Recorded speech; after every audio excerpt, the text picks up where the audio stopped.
തൃശൂർ ജില്ലയിലെ പ്രസിദ്ധ ഗുഹാക്ഷേത്രമായിട്ടുള്ള ഇരുനിലംകോട് മഹാദേവ ക്ഷേത്രത്തിലേക്കുള്ള യാത്രയും ക്ഷേത്രത്തിലെ കുറച്ച് കാഴ്ചകളാണ് നമ്മൾ ഇന്ന് കാണാൻ പോകുന്നത്. തൃശ്ശൂർ ടൗണിൽ നിന്ന് 26 കിലോമീറ്റർ ദൂരമാണ് ഇരുനിലംകോട് ക്ഷേത്രത്തിലേക്കുള്ളത്. ഇനി നമ്മൾ പോകുന്ന വഴി എങ്ങനെയാന്ന് വെച്ചാല് തൃശ്ശൂരിൽ നിന്ന് ഷൊർണൂർ റോഡ് വഴിയാണ് നമ്മൾ പോയിക്കൊണ്ടിരിക്കുന്നത്. ഈ വഴി പോയിട്ട് മുള്ളൂർക്കൽ എന്ന സ്ഥലത്താണ് ഇരുനിലംകോട് ക്ഷേത്രം സ്ഥിതി ചെയ്യുന്നത്. അപ്പൊ നമ്മൾ വടക്കാഞ്ചേരിയിലേക്ക് എത്തിയിരിക്കുകയാണ്. എന്തായാലും നമ്മൾ പോകുന്ന വഴിയിൽ തന്നെയുള്ള അമ്പലമായതുകൊണ്ട് ഉത്രാളിക്കാവ് അമ്പലത്തിലും ഞങ്ങൾ കയറാൻ തീരുമാനിച്ചിട്ടുണ്ടായിരുന്നു. പച്ചപ്പ് നിറഞ്ഞ പാടങ്ങൾക്ക് നടുവിൽ നിൽക്കുന്ന അമ്പലമായതുകൊണ്ട് ഈ ഒരു അമ്പലത്തിന്റെ ഭംഗി ശരിക്കും വേറെ ലെവൽ തന്നെയായിരുന്നു. ഈ അമ്പലത്തിന്റെ പിന്നിലൂടെ ചൂളം വിളിച്ച് ട്രെയിൻ പോകുന്നത് കാണാനും ഒരു പ്രത്യേക ഭംഗി തന്നെയായിരുന്നു. അങ്ങനെ നമ്മൾ പോകുന്ന വഴിയിൽ അകമല ശാസ്താ ക്ഷേത്രത്തിലും നമ്മൾ കയറിയിട്ടുണ്ടായിരുന്നു. നീരാഞ്ജനം വഴിപാടാണ് ഇവിടുത്തെ മെയിൻ വഴിപാടായിട്ടുള്ളത്. പൂജയ്ക്ക് ശേഷം കിട്ടുന്ന തിരി അമ്മാമ്മ ചെയ്യുന്ന പോലെ ഇവിടെ ഫ്രണ്ടിലാണ് കത്തിച്ചു വെക്കേണ്ടത്. ഇത് ചെറിയൊരു അമ്പലമാണെങ്കിലും വളരെ ഭംഗിയുള്ള ഒരു അമ്പലമായിരുന്നു. സാധാരണ ഇവിടെ പരിസരങ്ങളിലൊക്കെ ഒരുപാട് കുരങ്ങന്മാരൊക്കെ കാണാറുണ്ടായിരുന്നു. പക്ഷെ ഇന്നെന്താണോന്ന് അറിയില്ല, ഒരെണ്ണത്തിനെ പോലും കാണാനില്ലായിരുന്നു.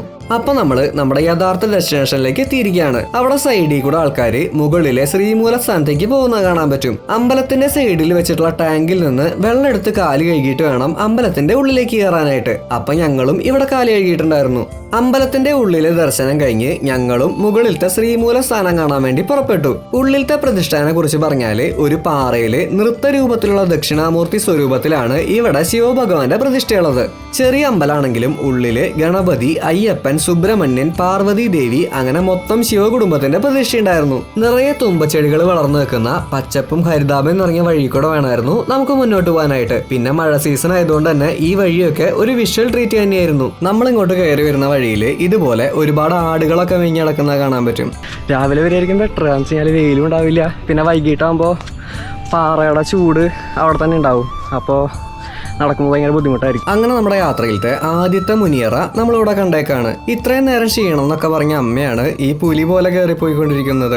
ഇവിടെ നമ്മൾ വേറൊരു മുനിയറ കണ്ടേക്കാണ്. ഇവിടെ പണ്ട് ഇതുപോലെ ഒരുപാട് മുനിയറകൾ ഉണ്ടായിരുന്നു എന്നാണ് വിശ്വസിക്കപ്പെടുന്നത്. ഇവിടുത്തെ പ്രതിഷ്ഠ എന്താണെന്നൊന്നും കറക്റ്റ് ആയിട്ട് അറിയില്ല. കണ്ടിട്ട് ഏതെങ്കിലും നാഗദൈവങ്ങളായിരുന്നു എന്നാണ് എനിക്ക് തോന്നിയിട്ടുണ്ടായിരുന്നത്. അവിടെ നിന്ന് നമ്മൾ വീണ്ടും മുകളിലേക്ക് വന്നപ്പോൾ ഈ ഒരു ശ്രീമൂലസ്ഥാന ക്ഷേത്രം കാണാൻ സാധിച്ചു. ഇവിടെ അമ്പലത്തിന്റെ ഉള്ളില് ശിവലിംഗ പ്രതിഷ്ഠയാണുള്ളത്. ഇവിടെ അമ്പലത്തിന്റെ മുമ്പിൽ തന്നെ മറ്റൊരു ദൈവ പ്രതിഷ്ഠയും കൂടി ഉണ്ടായിരുന്നു. ചിതറിയ കല്ലുകൾക്ക് നടുവിലത്തെ മനോഹരമായിട്ടുള്ള ഒരു പ്രതിഷ്ഠ.